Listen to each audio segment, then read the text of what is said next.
আপনারা জানেন বাংলাদেশের জনগণ বর্তমান প্রধানমন্ত্রী জননেতা তারেক রহমানকে বিপুল ভোটে বিজয়ী করে ত্রয়োদশ জাতীয় সংসদে বাংলাদেশের প্রধানমন্ত্রী হিসেবে নির্বাচন করে পাঠিয়েছেন। তিনি নির্বাচনের আগে বাংলাদেশের মানুষকে যে সমস্ত ম্যানিফেস্টো দিয়েছিলেন সেগুলোকে অক্ষরে অক্ষরে পালন করার জন্য আমরা মনে করি যে বর্তমান বাজেটটি দেওয়া হয়েছে সে 2026-27 অর্থ বছরে, সেটি হচ্ছে তারই প্রতিফলন।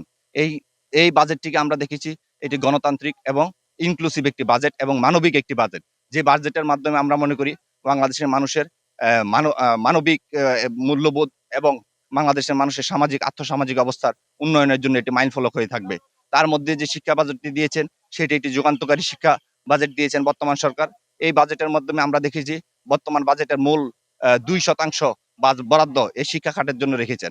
বর্তমান সরকার আপনারা জানেন ওয়ান ট্যাব ওয়ান টিচার এর মাধ্যমে এআই প্রযুক্তিকে শিক্ষার্থীদের কাছে জনপ্রিয় করে তোলার জন্য এবং কার্যকরী করে তোলার জন্য পদক্ষেপ নিয়েছেন, যেটি হচ্ছে এটি যুগান্তকারী ফলাফল নিয়ে আসবে বলে মনে করি আমরা।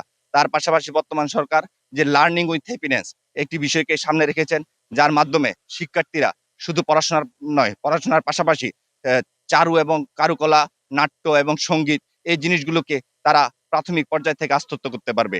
আরেকটি বিষয়কে বর্তমান সরকার বাজেটের মাধ্যমে শিক্ষা খাতের উন্নয়নের জন্য আনিয়েছেন, সেটি হচ্ছে যে এই বাজেটের শিক্ষা খাতে আপনারা দেখেছেন ষষ্ঠ শ্রেণী থেকে কারিগরি শিক্ষা এবং প্রাইমারি লেভেল থেকে যে থার্ড ল্যাঙ্গুয়েজের কথা বলা হয়েছে সেটিকে বাস্তবায়নের জন্য এই সরকার পদক্ষেপ নিয়েছে এই বাজেটের মাধ্যমে। আমরা মনে করি যে এই থার্ড ল্যাঙ্গুয়েজের শিক্ষাটার মাধ্যমে এবং কারিগরি শিক্ষার মাধ্যমে এই দেশের শিক্ষার্থী সমাজ ভবিষ্যতে উচ্চশিক্ষা গ্রহণ করার ফলেও এবং মাধ্যমিক এবং উচ্চ মাধ্যমিক শিক্ষা শেষ করার সাথে সাথে তারা একটি কর্মজীবনে ঢুকতে পারবে এবং তারা এই দেশের আর্থসামাজিক উন্নয়নে অবদান রাখতে পারবে বলে আমরা মনে করি। সর্বোপরি বলতে চাই এই বাজেটটি এটি জনবান্ধব, মানবিক এবং সবার জন্য ইনক্লুসিভ বাজেট হয়েছে, যে বাজেটের মাধ্যমে দেশনায়ক জনাব তারেক রহমান মানুষকে যে প্রতিশ্রুতি দিয়ে এসেছেন সেই প্রতিশ্রুতি অনুযায়ী এটি বাস্তবায়িত হবে এবং এই দেশের মানুষের আর্থসামাজিক উন্নয়ন হবে।